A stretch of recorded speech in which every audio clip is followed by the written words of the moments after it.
The Federalist CEO and co-founder, Sean Davis, joins me now. So good to see you tonight, Sean. Thanks for joining. At the risk of taking Stacey Abrams seriously, and I think that's a fool's errand, but the idea that these agents are these secret Gestapo police, they're literally enforcing laws that, and I defy you to go back and find a single one of these laws, immigration laws going back decades that are on the books, that don't have at least some Democrat voting in favor of them.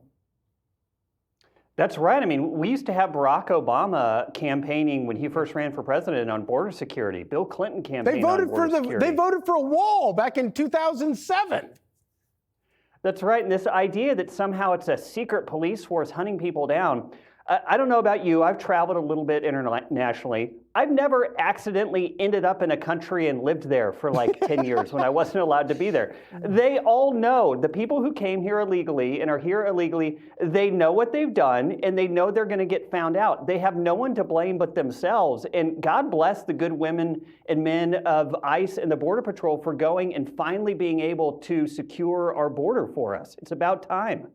Do you think that all of the failures by Democrats and the leftist media trying to, it's so obvious that they are trying to,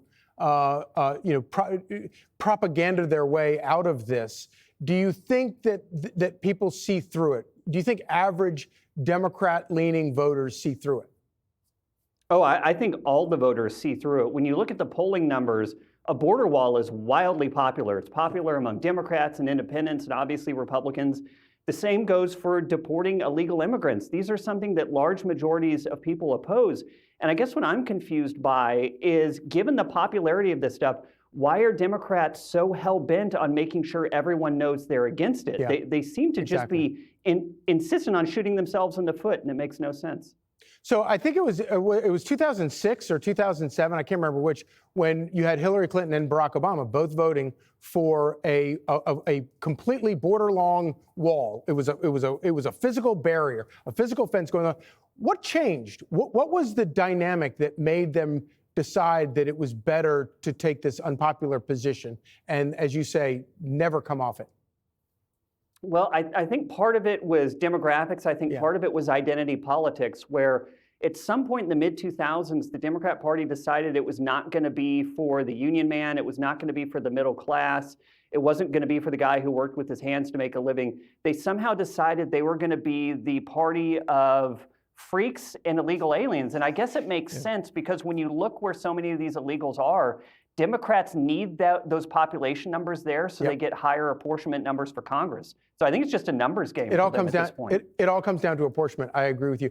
Real quickly, final thing, and I have no idea what you're going to say to this, but I am wondering about it. This whole issue about masks, ICE agents wearing masks. I hate the idea. I do not like the idea of police officers being allowed to wear masks in this country. I do see this as a different situation because you have federal agents who are carrying out an operation to combat a foreign invasion. And I think that's different. I also think it's different because you have a lot of leftist politicians who are basically putting markers on every single one of these agents who are doing their jobs. But I really hate the idea of officers in this country wearing masks. Yeah, I tend to agree with you. I talked to a senior DHS official earlier today who said attacks on ICE and DHS personnel are up 830%. They're being doxxed. Their families are being terrorized. So knowing those facts, I understand why these people are wanting to wear a mask, because they don't want their own families targeted. But generally, I'm with you. I think they should be out in the open. Yeah, absolutely. Sean Davis, thank you so much for joining us. Click here to subscribe to the Fox News YouTube page to catch our hottest interviews and most compelling analysis. You won't get it anywhere else.